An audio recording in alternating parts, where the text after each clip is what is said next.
Hey guys, what's going on? Rich and welcome back to a brand new video. So today guys, we want to start off this video, we're just talking about the brand new Holger 26 LMG, aka the G36C from COD 4 if you put on certain attachments. So I'm using this gun for the very first time in this gameplay. You'll see a few clips with the gun where I just got a few little nice streaks on the first night I got it, but the actual gameplay, I end up getting 51 kills. You don't see all of them. I just kind of put in the best moments. And I also choke a nuke run, so I get a 23 kill streak. Unfortunately, I made a mistake. I was peeking something with not directly looking at it because the gun is quite big. And I just couldn't switch the guy in time. My own fault because of time to kill. I shouldn't have done what I did. But the gun itself, good time to kill in my opinion. Moderate recoil. I mean, it's not the easiest to control, but it's controllable. 100 mags. If you put the 30 mags on in certain barrels and stuff, you can make it a lot more like a G36C. I don't see the point. The 100 mags is fantastic. It's got great movement speed for an LMG, and all round I'm enjoying it a lot. So it is one of my favorite guns to use at the moment. Of course, nothing really beats an M4 or an MP5, but I don't really... The M4 I use a lot. I don't really like the MP5, to be honest.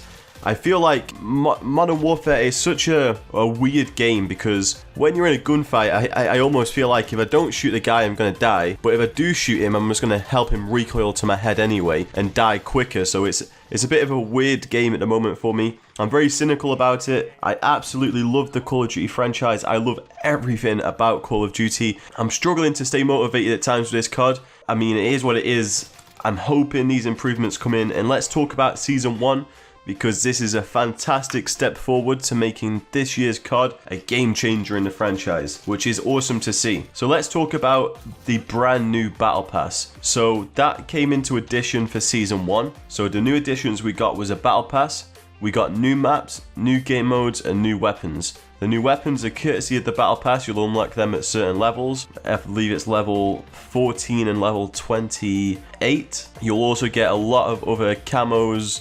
Well, when I say camos, you'll get blueprints, you'll get charms, emblems, all that kind of good stuff. So in the patch notes for this new update, it was a little underwhelming. So there was a lot of minor things that were changed that were not noted. Like they didn't even say they added the gun map modes into Gunfight. They didn't say that they added a ground war map. And they also didn't mention anything about class changes in Gunfight, but I want to make that into a separate video. But there was things they didn't change. But in general, when I looked at the patch notes, there weren't that many things that changed the game. So they've not actually dealt with a lot of the issues that are still ongoing with COD. So that's a little bit disheartening for me and a lot of other people because we want this COD to succeed. I enjoy it a lot. I just feel like if everyone else did, it would be a little bit better, if you get me. So the new additions were not bad, but there was something that they did which threw me off quite a lot. So they advertised Season 1 as a biggest content drop, and I know that Season 1, and we found this out by looking at the Battle Pass, is over a 60-day period, so they technically haven't done anything wrong, and allegedly, they also stated this on some blog somewhere that I've not seen. I don't know where to find it, I've just seen it commented on Twitter with no link. If you aren't aware by now, we've only got access to Crash 24/7 out of the 3 new 6v6 modes that were added in, that were meant to be added into the game. So we've not seen Vacant or Shipment yet. You can play Vacant on the ground war map, which I'm not fantastically fond of. That's the only access you've currently got. We've got access to gunfight maps, like I said, and we have got Port of Verdansk as well on ground war. So I mean, it wasn't the most transparent COD I've ever been. I think they helped to build up the hype, and they didn't directly address it because of the hype.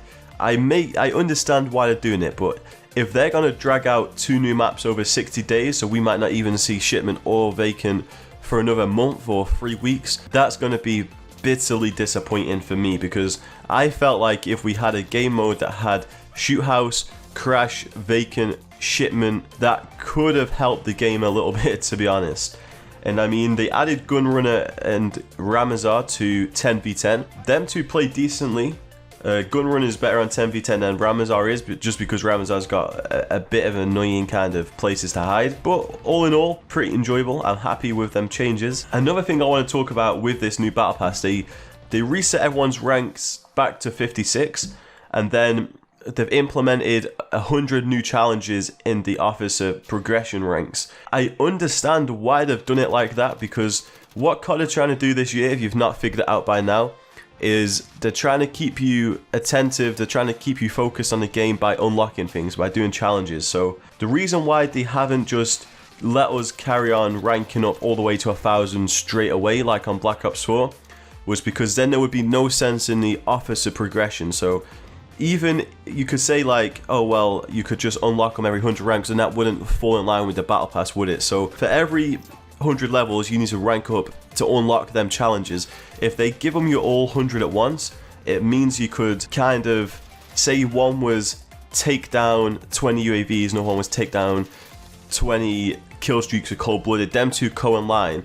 They might be them two, but one would be at like level 5 and one might be at level 90. Same as how camos work. So they don't want you to simultaneously do as many challenges as you can to more efficiently get them done, because then it will come to 25 days into the battle pass and people are complaining and they've got nothing else to do.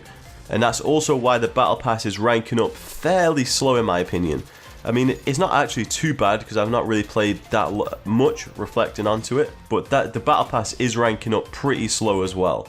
But the battle pass, like I said, it's 60 days, so what they're doing is they're just trying to make sure that you've always got something to work towards. That's why gold camo is a bit longer to get, all that kind of stuff. I imagine a lot of people have already figured that out. It's pretty obvious to me, but all they're trying to do is just to get you playing. And it works because I've got friends that would just log into Fortnite to make sure they've got their challenges done to get the rewards of the battle pass.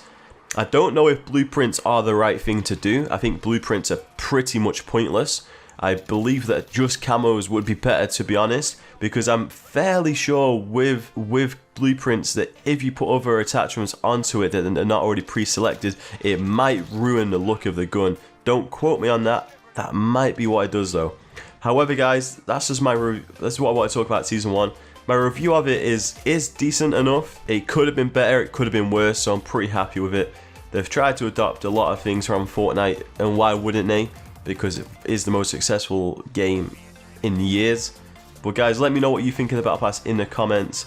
Like and subscribe. If this video pops off, I'll give away a Battle Pass to one of the viewers, but we'll have to see how it does. So that's only if it pops off, guys. But if you enjoyed, leave a like, comment, subscribe, and I'll see you all in the next one.